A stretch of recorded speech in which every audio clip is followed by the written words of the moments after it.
Buenas tardes. Muchísimas gracias a José Tudela y a la Fundación Jiménez Abad, que él representa aquí como su secretario general, por invitarme a estar aquí en esta jornada sobre el federalismo. Muchísimas gracias, por supuesto, a Eliseo Aja, al que conocí cuando me ocupaba de los temas del federalismo interior en el Ministerio para las Administraciones Públicas, y me ayudó muchísimo a reflexionar, a profundizar en la idea central, en el motor del Estado de las Autonomías y en el vector federalista que debe informar el desarrollo autonómico en un país como España. Lo que le pido a Eliseo es que siga pensando y proponiendo, como lo acaba de hacer junto con otros colegas en ese documento sobre la reforma de la Constitución, y que no se desanime, porque la única forma de avanzar y de consolidar una democracia como la española y de tener a los ciudadanos en sintonía con sus instituciones y con sus poderes públicos es seguir avanzando en la vía federal, que no es una vía emocional. Por lo tanto, en momentos en los que las emociones parecen prevalecer y en el momento en que argumentos poco racionales parecen ocupar los titulares, pues el federalismo nunca está compitiendo con ellos, porque es una idea profundamente racional y por lo tanto conveniente para el desarrollo y la buena marcha de un país y para satisfacer las demandas concretas de los ciudadanos y abrirle la puerta a sus ambiciones, pero no es una idea que puede competir con momentos en los que las emociones priman sobre la razón. Pero como la razón siempre acaba ganando y las emociones se enfrían o producen desencantos y producen decepciones, el federalismo sigue ahí empujando algo, y por lo tanto que Eliseo que no se desanime. Y muchísimas gracias también, por supuesto, a la Fundación Ebert, que coopera en la organización de estas jornadas. Bueno, yo quiero hablar en el espacio de tiempo que me han asignado, que si no me equivoco son 20 minutos, de Europa. El federalismo en la Unión Europea en la última década es el título que figura. Por lo tanto me voy a referir a la última década, no me voy a referir a las ideas de los padres fundadores de la idea europea de la posguerra, el Congreso de la Haya, del movimiento europeo y Jean Monnet y la Declaración Schuman. No me voy a referir a eso. Sí empiezo por decir que la visión de una Europa federal, identificando una Europa federal con los Estados Unidos de Europa, no está en estos momentos, no es el modelo de referencia. Hay quien habla de los Estados Unidos de Europa. Cuando yo era comisario en el último mandato, el segundo mandato de José Manuel Barroso como presidente de la Comisión, yo recuerdo estar allí en la fila de atrás del Parlamento Europeo cuando él pronunciaba el discurso sobre el Estado de la Unión, y se refirió al objetivo de los Estados Unidos de Europa. Era curioso ver la cara de sorpresa, como diciendo, ¿pero de qué nos habla el presidente de la Comisión? De muchos proeuropeos, muchos que se consideran federalistas, pero que no creen que en estos momentos esté vigente como objetivo alcanzable, al menos en nuestra generación, los Estados Unidos de Europa. No están por ahí las cosas.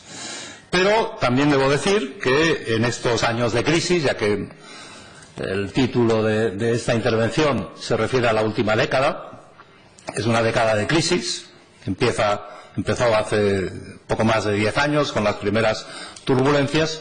Bueno, pues en esa crisis, a lo largo de la crisis, se han tomado decisiones que han profundizado la integración, y algunas de esas decisiones, y me voy a referir a algunas de ellas, la han profundizado con una inspiración federal, no fijando como meta alcanzar los Estados Unidos de Europa, pero sí fijando como línea de orientación de las reformas y de los pasos adelante de la integración en un sentido federal. Por lo tanto, el federalismo existe en Europa, es una de las fuerzas que empujan hacia adelante el proceso de integración europea, pero el programa máximo de los federalistas europeos de la primera fase de la integración europea, los Estados Unidos, no están en estos momentos en la agenda. El propio Jean Monnet, me parece que fue en el año 1975, en sus últimos años de vida, él presidía una institución que él creó, que se llamaba el Comité de acción para los Estados Unidos de Europa, y él mismo decidió disolverlo cuando se había alcanzado el acuerdo político fundamental de la elección directa del Parlamento Europeo. Y 3 años antes, al menos, de que se produjese la elección directa, Jean Monnet dijo, bueno, ya habiendo un Parlamento Europeo, votando los ciudadanos cada 5 años, siendo esos parlamentarios europeos representantes directos de los ciudadanos europeos, ya no hace falta un comité de acción. Lo que hace falta es que el Parlamento funcione, que vaya ganando peso, que vaya ganando poder, que vaya ganando legitimidad en el ejercicio de sus funciones ante los ciudadanos, y con eso seguiremos avanzando. La integración ha avanzado durante la crisis y se han producido cesiones de soberanía ad hoc, que no responden a un plan general. Es decir, vamos a trocear la soberanía de cada uno de los Estados miembros. Este 30% de soberanía que todavía está en manos de los Estados miembros lo iremos transfiriendo a Europa. No se están haciendo así las cosas, pero a la vista de las necesidades se han ido adoptando decisiones que suponen importantes cesiones de soberanía, no a otros, sino a nosotros mismos junto con los demás, para compartir el ejercicio de esa soberanía en el nivel europeo.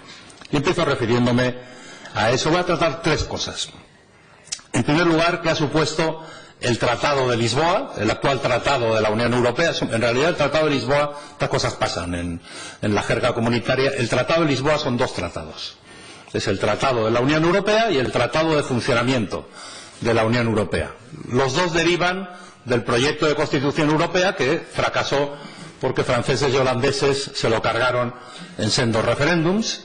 En el 2005 se recompusieron las actitudes políticas para seguir avanzando en la integración, y se recompuso el tratado para una Constitución Europea. Se recogieron las piezas, igual que se ha hecho aquí en la Aljafería, y se pusieron, no todas, alguna había quedado destrozada, pero la mayoría de las piezas del Tratado para la Constitución Europea se pueden reconocer en la recomposición entre esos 2 tratados que ahora llamamos Tratado de Lisboa. Y hay ahí aspectos importantes a los que me voy a referir, que dan pasos de avance hacia una Europa más federal. Me voy a referir también a la evolución de la zona euro, de la Unión Económica y Monetaria, de cómo se toman decisiones, cómo se adoptan acuerdos en la zona euro, quién los adopta y cómo se adoptan, donde también se han producido decisiones hacia una mayor integración durante estos 10 años. Y me voy a referir al caso de la política de competencia, que es un caso muy particular y que ha avanzado mucho en estos años. Bueno, el Tratado de Lisboa, como digo, entró en vigor 4 años después del fracaso del proyecto de Constitución. La entrada en vigor del Tratado de Lisboa, después de su ratificación por los parlamentos, tuvo lugar en noviembre-diciembre del 2009. Y en el Tratado de Lisboa, que está vigente desde entonces, se refuerzan 2 instituciones básicas de la Unión Europea. Una de ellas, por primera vez, es considerada formalmente como institución europea, el Consejo Europeo, la reunión de los jefes de Estado y de Gobierno de los países miembros de la Unión Europea, todavía 28, dentro de año y pico seremos 27, pero da igual, el Consejo Europeo está ahí y es el órgano que toma las más importantes decisiones, que ahora es una institución, aunque tiene que tomar acuerdos por consenso. No se vota nunca en el Consejo Europeo. Si no se puede llegar a un consenso, no se toma la decisión y se sigue debatiendo por parte de los gobiernos, por parte de la Comisión Europea y del Parlamento. Ese Consejo Europeo ahora tiene un presidente que no es jefe de Estado y de Gobierno de ningún país, sino que es elegido por esos jefes de Estado y de Gobierno y confirmado en el Parlamento Europeo. Y es una institución con un enorme poder político. Si hay una institución ahora donde se puede decir, de conjunto de la Unión Europea, ¿dónde se concentra el poder político?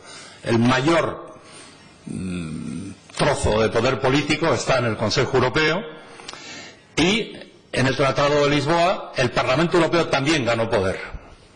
Por lo tanto, hay una institución donde están los gobiernos, intergubernamental, que no puede tomar decisiones por mayoría, que siempre tiene que llegar a un consenso. Por lo tanto, si yo fuese un federalista puro teórico, no diría que es una institución muy federal. Es una cosa de esas cosas que pasan en la Unión Europea. No se puede definir teniendo los manuales escritos de antemano con ninguna de las categorías de los manuales. Habrá alguien en el futuro que defina la naturaleza de esa institución, pero existe y manda. Y el Parlamento Europeo sí es una institución típica de un esquema federal, representación directa de los ciudadanos, mientras que en el Consejo está la representación directa de los países, de los Estados miembros. El Parlamento Europeo tiene más poder desde entonces. El poder del Consejo Europeo es un poder intergubernamental. Por lo tanto, por hablar en términos federales, aunque no es una institución federal, son los Estados federados quienes mandan en el Consejo Europeo. Pero se tienen que poner de acuerdo. Y tiene un poder muy grande porque marca la agenda de la Unión Europea. Según la teoría clásica de la Unión Europea, la institución con el monopolio de la iniciativa legislativa es la Comisión Europea. Y la sigue manteniendo en teoría, pero ese modelo en la práctica se va diluyendo. Por un lado, el Consejo Europeo marca la agenda política, las grandes orientaciones estratégicas o los grandes acuerdos de decisiones que van a comprometer a la Unión Europea se adoptan por el Consejo Europeo, y el Parlamento Europeo, que no tiene iniciativa legislativa, intenta en la práctica condicionar la agenda legislativa de quien sí tiene el monopolio, que es la Comisión. Las dos instituciones, una muy intergubernamental y la otra donde la soberanía directamente va desde los ciudadanos a la Unión Europea, al Parlamento Europeo, son las que han salido reforzadas. Incluso el Parlamento Europeo, en estos años, en la última elección de presidente de la Comisión, hace 2 años y medio, en el verano del 2014, ha arrebatado un poder político de propuesta y de designación del presidente del Consejo, de la Comisión Europea, se lo ha arrebatado al Consejo Europeo, a los jefes de Estado y de Gobierno, y ahora lo tiene el Parlamento. Por un acuerdo político entre los principales partidos políticos a escala europea, el presidente de la Comisión Europea, actualmente Jean-Claude Juncker, era, ya desde el día siguiente a las elecciones europeas de mayo del 2014, el candidato propuesto por el partido que quedó el primero en esas elecciones, el Partido Popular Europeo. Y ya los jefes de Estado y de Gobierno formalmente lo propusieron, pero en la práctica ya se sabía que ese candidato era quien iba a presidir la próxima Comisión Europea. Por lo tanto, ha habido un trasvase de poder, no formalizado jurídicamente, pero sí en la práctica, que es muy difícil luego que el Consejo Europeo lo recupere, desde los gobiernos, representantes de los Estados miembros, hacia los parlamentarios que representan a los ciudadanos europeos, para nombrar, elegir al presidente de la institución europea, comunitaria, incluso federal por excelencia, que es la Comisión Europea. A la vez, el tratado establece la subsidiariedad, algo que suena bien desde un punto de vista federalista. Ya estaba al principio inscrito, yo creo que desde el Tratado de Ámsterdam de 1999, pero en el tratado actual hay un artículo 5 del Tratado de la Unión que establece claramente el principio de subsidiariedad como uno de los principios básicos de la integración europea, en virtud de la cual las competencias que no estén directamente atribuidas a las instituciones europeas pertenecen a los Estados, y el ejercicio de esas competencias por parte de las instituciones europeas no puede ir más allá de lo estrictamente necesario para cumplir las funciones en virtud de las cuales se les ha dado esa competencia. Y hay un sistema en virtud del cual los parlamentos nacionales vigilan la aplicación de ese principio de subsidiariedad en cada iniciativa de la Comisión o en cada iniciativa del Parlamento y del Consejo, y si hay un número determinado de parlamentos nacionales que no están de acuerdo, que creen que se están extralimitando en sus competencias las instituciones de la Unión, levantan una tarjeta y obligan a razonar a la Comisión Europea o al Consejo o al Parlamento por qué están actuando en un espacio, por qué han ido más allá de los límites racionales o razonables, en virtud de qué argumentos, en virtud de qué razones los parlamentos nacionales están vigilando. No pueden bloquear, pero están vigilando la aplicación de las competencias europeas. Bueno, ¿qué más añade el Tratado de Lisboa? Último rasgo, las diferentes velocidades. Entramos ahí en un terreno que podríamos llamar, en la jerga federalista española, el federalismo asimétrico. Hay casos en los cuales no todos los Estados miembros van a avanzar a la misma velocidad en la integración.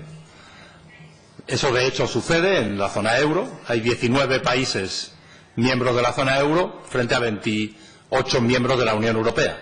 Hay 9 países de la Unión Europea que no están en la zona euro, unos porque no pueden y otros porque no quieren.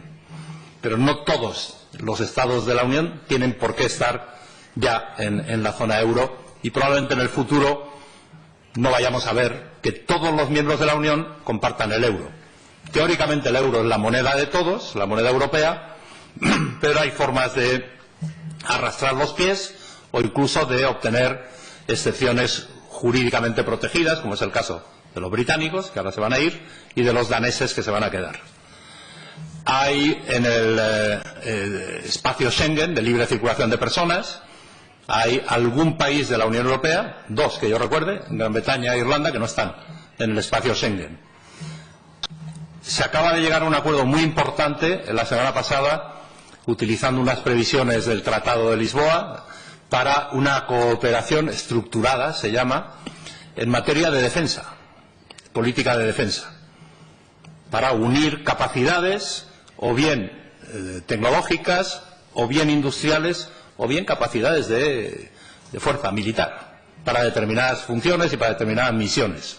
No todos participan, han estado de acuerdo en dar el paso para avanzar 23 países de los 28, puede haber otros 2 que decidan integrarse, pero hay 3, por supuesto el Reino Unido, ese siempre está fuera de cualquier cosa, hay otros 2 que son Irlanda y Dinamarca, me parece recordar. No, perdón, Malta y Dinamarca, que ya han dicho que ellos no quieren estar ahí, por la razón que sea. Bueno, pues no es obligatorio estar ahí. Hay otras posibilidades en el tratado. Por ejemplo, hay una cosa que no se ha utilizado todavía, que yo recuerdo, que se llaman pasarelas, donde los Estados miembros de la Unión pueden acordar, bajo determinadas circunstancias, que ellos pasan de tomar decisiones por unanimidad a tomar decisiones por mayoría cualificada. Supongamos en materia de impuestos, donde se toman decisiones por unanimidad de los Estados miembros, puede llegarse a un momento en que haya una serie de países que digan, de acuerdo con el artículo tal del tratado, no me acuerdo cuál es, nosotros queremos constituir un grupo de países donde entre nosotros tomaremos decisiones por mayoría cualificada y no por unanimidad, para poder avanzar sin que un solo país tenga veto en determinadas. Todas esas cosas pueden pasar. Por lo tanto, puede haber distintos grados de integración, y en una unión con tantos miembros, en el futuro habrá más que los 27 que vamos a quedar cuando se vayan los ingleses o los británicos, pues hace falta este tipo de mecanismos, y eso se ha introducido, se ha reforzado, se ha clarificado y se ha reforzado en el Tratado de Lisboa. Bueno, segundo aspecto que quería comentar, la Unión Económica y Monetaria, es decir, la zona euro, dicho en términos más sencillos. Es verdad que ha sufrido mucho. Ha habido la crisis griega, todavía sigue coleando, ha habido otros países que han necesitado rescates financieros, aquí para una parte del sector de las cajas, en otros países para el conjunto de su economía, como ha sido el caso de Grecia, de Irlanda o de Chipre. Ha habido momentos en que había riesgo de que algún país no tuviese más remedio que salir del euro, en el caso griego. Había, por supuesto, anglosajones de este lado del Atlántico y del otro que decían que la zona euro estallaría y que el euro era un artefacto que duraría poco. Siempre se equivocan en eso, no ven el sustrato de compromiso político profundo que tiene la zona euro, pero es verdad que faltan instrumentos. La crisis ha demostrado que incluso manteniendo la unidad, la integridad de la zona euro y de la moneda, había instrumentos que no existían en el tratado original, en el Tratado de Maastricht, que prácticamente no ha sido modificado desde entonces, desde hace 25 años, y está tal cual en el Tratado de Lisboa. Se ha hecho la unión bancaria, y ahí se han dado pasos federales. los supervisores bancarios, en el caso nuestro ha sido tradicionalmente el Banco de España, en otros países en vez de ser el Banco Central había una institución en particular para supervisar el funcionamiento de su sistema bancario. Esos defendían sus competencias nacionales como gato panza arriba. Yo era testigo cuando era comisario de Asuntos Económicos al principio de la crisis. Había reuniones mensuales del Eurogrupo, de los ministros de la zona euro, 17 o no sé cuántos eran entonces, 15, 16, se iba ampliando, 17, lo que llegué a ver juntos alrededor de la mesa, ahora son 19. Bueno, si les decías, y a veces se lo decía al comisario, que era mi obligación, o el presidente del Banco Central Europeo, que va también al Eurogrupo, le decía, oiga, con esta crisis bancaria que tenemos, vamos a tener que tomar medidas que no las pueden tomar ustedes solos, vamos a tener que hacer unas reglas de supervisión y una práctica de supervisión bancaria de sus bancos con una visión general, porque si no, acabamos mal todos, salimos perdiendo todos, los diferentes criterios, las tensiones que se creaban si un supervisor decía A y el supervisor del país vecino decía B, cuando los mercados financieros están integrados y hay libre circulación de capitales, etcétera, etcétera. Bueno, era una resistencia numantina. Pero no hubo más remedio. En 2011, en 2012, en la segunda oleada de la crisis del euro, cuando nosotros aquí en España tuvimos que ir allí a pedir dinero para el rescate financiero del sistema bancario, Irlanda, Portugal, Grecia, estaban enchufados a los préstamos de los demás países, los intereses de la deuda pública estaban por los techos más altos, lo cual creaba una serie de dificultades tremendas, incluso había países con riesgo de perder la posibilidad de ir al mercado a financiarse, y los jefes de Estado y de Gobierno por fin, en junio del 2012, dijeron, bueno, pues venga, todas estas cosas que han estado discutiendo los técnicos y que se ven en los informes del Fondo Monetario, de la Comisión, del Banco Central Europeo, hay que tomar la palabra a esos informes e ir hacia la creación de un supervisor único de los bancos de la zona euro y un mecanismo único para resolver las crisis de los bancos de la zona euro. Y lo que parecía imposible, lo que era una utopía, con todos los ministros de Finanzas en contra, la crisis consiguió que fuese una realidad, y a partir del 2012 se puso en marcha todo el proceso de toma de decisiones. En 2013, si no recuerdo mal, o a principios del 2014, entró en vigor el supervisor único, que ya está funcionando desde entonces.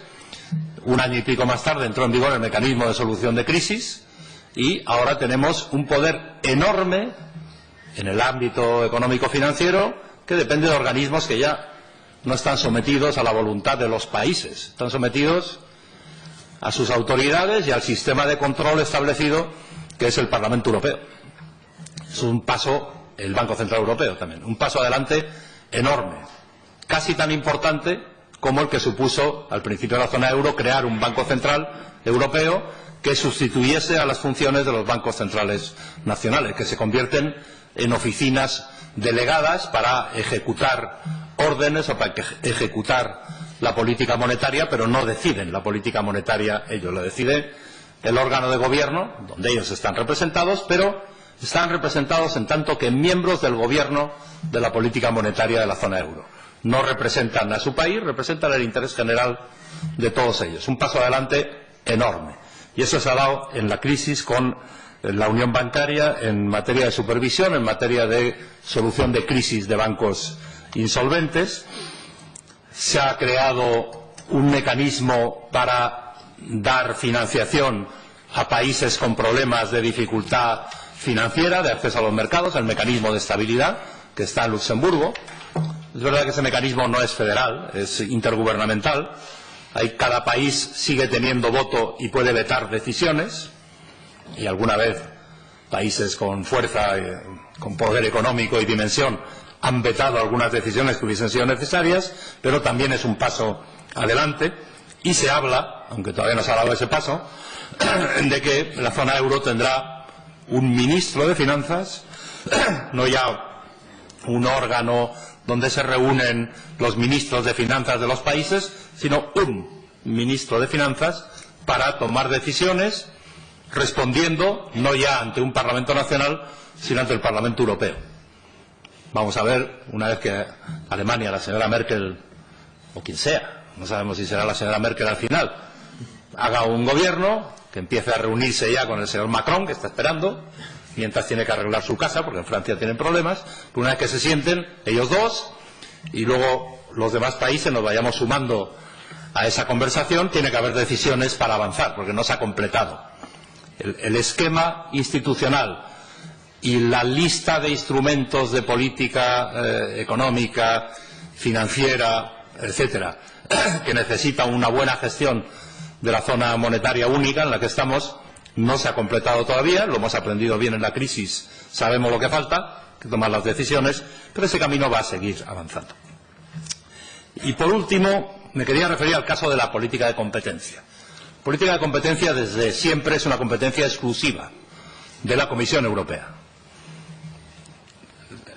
La única institución europea que puede poner en cuestión una decisión del comisario y de la Comisión Europea en materia de competencia es la Corte de Justicia, el Tribunal. Los Estados miembros no pueden bloquear, no pueden, intentan influir a veces, pero no lo consiguen. Espero que no lo sigan consiguiendo. Y por lo tanto hay una competencia federal, dura, exclusiva. Pero no se puede abordar todo desde arriba. Y ahí hay una aplicación del principio de subsidiariedad, que es una cosa que puso en marcha Mario Monti en el año 2003. Muy bien ideada y que funciona de maravilla. Es un mecanismo fantástico de cooperación, porque las bases jurídicas son las mismas para todos. El artículo 101 y el artículo 102 del Tratado de Funcionamiento, 101 contra los cárteles y 102 contra los abusos de posición dominante. Las reglas son exactamente iguales y la jurisprudencia de la Corte de Justicia de Luxemburgo es la misma para todos. Pero no se puede abordar todo desde Bruselas. Y hay autoridades nacionales de competencia, algunas de ellas ya existían, otras han sido creadas, que aplican las mismas normas básicas del tratado. En el caso de fusiones de empresas hay legislación nacional, en los otros casos, cárteles y abuso de posición, ni siquiera hay legislación nacional, pero hay una ejecución que en muchos casos la hacen las autoridades nacionales de competencia en función de la dimensión del problema. Si una fusión tiene relevancia en 5 países miembros, va a pertenecer a la Comisión Europea adoptar la decisión. Si una fusión entre empresas solo afecta en lo fundamental a un país miembro, normalmente es la autoridad nacional la que actúa. Y hay una distribución de tareas con racionalidad ligada a una interpretación del principio de subsidiariedad, con algún apoyo en algún reglamento, pero no mucho.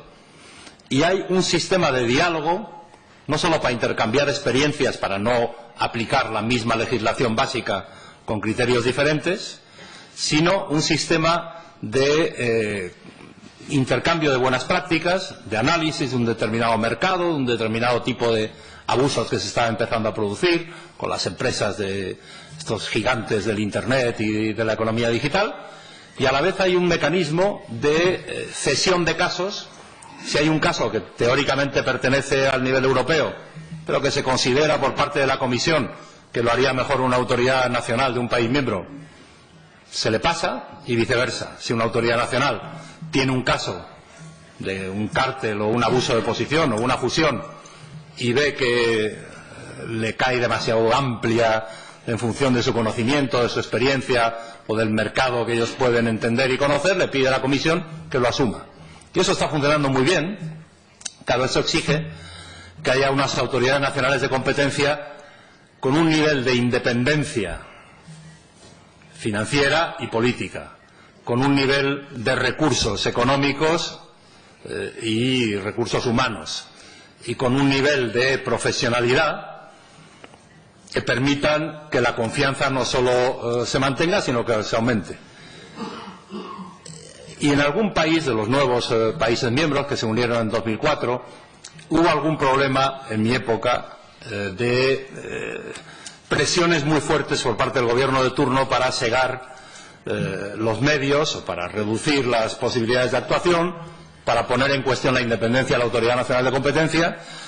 Hicimos una consulta pública y ahora eso se ha traducido ya en el mandato de la comisaria Vestager en un proyecto de directiva para garantizar la independencia, la profesionalidad, los recursos, etcétera, de las autoridades nacionales de competencia, que es un requisito para que todo funcione bien, para que haya confianza mutua y para que las cosas no generen obstáculos, sino que al revés faciliten la vida de quienes tienen que velar por el cumplimiento de las normas de competencia. Y esa directiva yo espero que a principios del año que viene, en el procedimiento de codecisión Parlamento-Consejo, se acabe aprobando. Sería muy bueno. Acabo ya. ¿En qué tres áreas, aparte de lo que he comentado, creo que se va a avanzar en los próximos años en un sentido federalizante, en un sentido de compartir más competencias y poder tomar decisiones adecuadas? En el control de fronteras exteriores, que algún paso se ha dado ya en el mandato de esta comisión, pero se va a tener que ir más allá para tener una política sensata de inmigración y para tener una política a la altura de nuestros principios y valores en materia de asilo y refugio. Necesitamos un control de fronteras mucho más fuerte en el buen sentido, mucho más fuerte en el sentido de un control racional, y eso hay muchas partes de la frontera exterior de la Unión que requieren actuaciones más sustanciales desde el centro. No todas, pero sí una serie de actuaciones. Yo creo que por ahí se va a avanzar y, por lo tanto, eso será un paso que permita avanzar en una política común de inmigración y en una política mejor de la actual en asilo y refugio. Yo creo que se va a tener que avanzar más después de la crisis de estos años en acuerdos comerciales. Ha habido una crisis, yo no he acabado de entender los argumentos, pero hay algunos que dicen que son muy importantes. Yo no los entiendo. Les escucho, pero no les entiendo. Una crisis con el acuerdo de libre cambio con Canadá. Ponían en cuestión lo que se había hecho por parte de la Unión Europea con el país mejor, lo comentaba antes con Ignacio, país mejor como interlocutor que se puede encontrar en el mundo hoy, que es Canadá. La Unión Europea, la Comisión, negoció bajo el mandato de los países miembros un acuerdo que estaba muy bien. Ha habido toda una serie de demagogias que intentaban cargarse ese acuerdo como maligno, pues no se sabe qué argumentos, y eso ha puesto en cuestión el margen de actuación de la política de negociación de acuerdos comerciales y de libre cambio de la Comisión Europea en el conjunto del marco comunitario. Yo creo que eso hay que restablecerlo. Hay alguna sentencia de la Corte de Justicia que yo espero que ayude, pero ahora está negociando con Mercosur, con Japón, con Australia, con no sé cuántos más, y en cuanto Trump cierre la puerta por fuera, pues se negociará con Estados Unidos, porque él lo ha parado la negociación, y eso requiere una actuación europea. Sería ridículo decirle a Malta o a Chipre o a España o a Alemania, dice, tú entiéndetelas tú solo para negociar con Estados Unidos, o con Japón, o con China, o con Rusia. El Reino Unido está aprendiendo esa lección. Creían que nada más anunciar que se iban de la Unión iban a tener una cola en la puerta diciendo, yo quiero un acuerdo comercial contigo. Y le dicen, no, yo quiero un acuerdo comercial con la Unión Europea, que son mucho más importantes que tú. Y saben negociar mucho mejor que tú, lo cual les hace ser unos negociadores difíciles, pero sensatos con los que se puede llegar a acuerdo. Y como he dicho antes, hay un primer paso importante, no por la sustancia, pero sí por lo que significa políticamente, de avance hacia una mayor cooperación a escala europea en materia de defensa. Eso no quiere decir que la Unión Europea se vaya a poner a discutir el papel de la OTAN, eso también se lo dejamos a Trump, pero Europa necesita garantizar que nuestras prioridades en materia de seguridad exterior, desde el punto de vista no solo de la seguridad en sentido amplio, sino también, en particular, en defensa, dependa de nosotros. No podemos delegar en el mundo actual, y menos en el mundo que viene, la capacidad de defender nuestros intereses, de defender nuestra seguridad.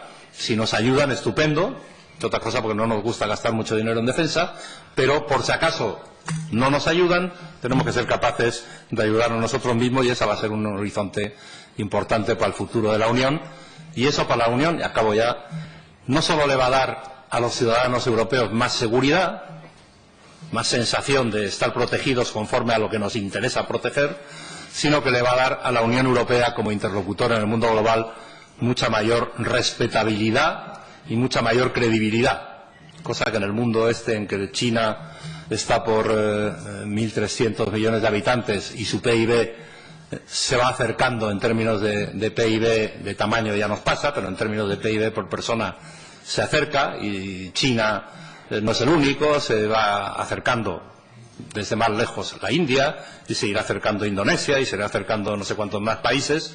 Pues nosotros, si no nos unimos en defensa, en seguridad, en la economía, en el comercio, en el control de nuestras fronteras y en bastantes cosas más, pues seremos cada vez menos relevantes y seremos cada vez más frágiles para defender nuestros propios intereses y nuestros propios objetivos. Y por lo tanto, ese es un motor de fondo que tiene la integración europea, una integración hacia arriba, es verdad, pero una integración absolutamente necesaria, lo cual no quita para que alguna vez se debían atrever las instituciones europeas, y esto lo he dicho allí en la comisión, cuando estaba dentro de la comisión, algunos funcionarios ponían una cara rara, y se debían atrever algunos jefes de Estado y de Gobierno en el Consejo Europeo o algunos parlamentarios en el Parlamento Europeo a decir, bueno, necesitamos tener más parcelas de soberanía al nivel europeo para ejercerlas en común, pero también podemos desprendernos de algunas competencias que no nos hacen falta para consolidar y hacer avanzar nuestro proyecto de integración y se las podemos devolver a los Estados miembros. Y ahí pues conectaría un poquito la idea federal europea con lo que entendemos aquí dentro de nuestras fronteras por federalismo, que es más bien mirar desde el centro hacia abajo a ver qué pasa, ¿no? En Europa hasta ahora hemos estado mirando solo hacia arriba, o a veces no mirábamos a ningún lado, pero alguna vez también habrá que devolver alguna competencia y no pasa nada por eso. Muchas gracias.